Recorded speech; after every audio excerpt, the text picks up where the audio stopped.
let's talk about the final lie. And that is the very famous 10,000 hours rule. Now, for those that don't know, this 10,000 hour rule was popularized in the book Outliers by Malcolm Gladwell. But it actually stems from a 1993 study looking at violinists.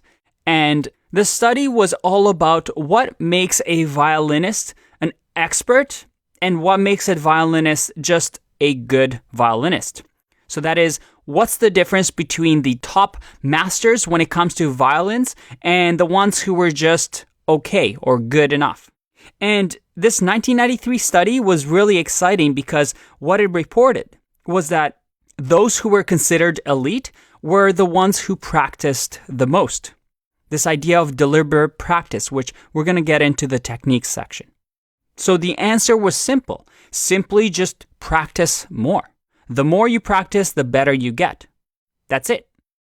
And it sounded nice, right?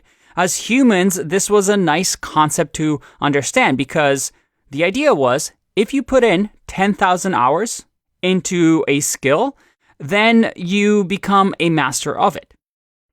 However, over the years, even though this concept has become really popular, many studies have actually debunked this. And a recent study in 2016 combined all these studies and looked at this original study to analyze it and see if it was accurate. And it turns out that it wasn't really.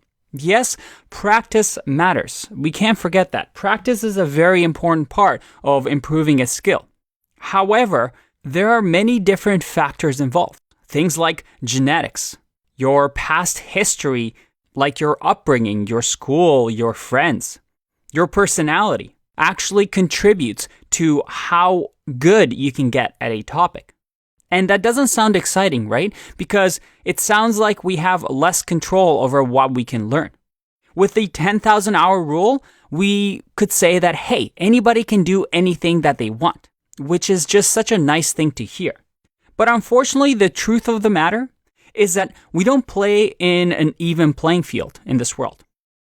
When you think that it's unfair that you want to play basketball but you're short, well, that's life. Life is unfair. Not everybody starts at the same level. When you think it's unfair that somebody with wealthy parents can go to a really nice school, go to expensive schools like Harvard, well, that is not fair, but that is life. Everyone has advantages and disadvantages, and it's unrealistic for us to think that everyone is starting at the same place. But I don't want to leave this section making you feel like, well, I have less control over my future, my skills, and my learning. Because in fact, knowing this actually helps us. Because what we'll learn in this course is the idea that you don't have to be the hardest worker. You don't have to be the person that puts in 80 hours a week of work. We're going to focus on efficient learning. And efficient learning is all about learning smart. Instead of just banging our head, working as hard as we can, and exhausting ourselves in the process, we focus on efficient learning. What are the things that we can do so that instead of just blindly studying something for 10,000 hours, how can we shorten that period? How can we use the things that we have to our advantage? And knowing that we don't play on an even playing field, how can we strategize? And how can we use different techniques to actually get to a place where we become masters?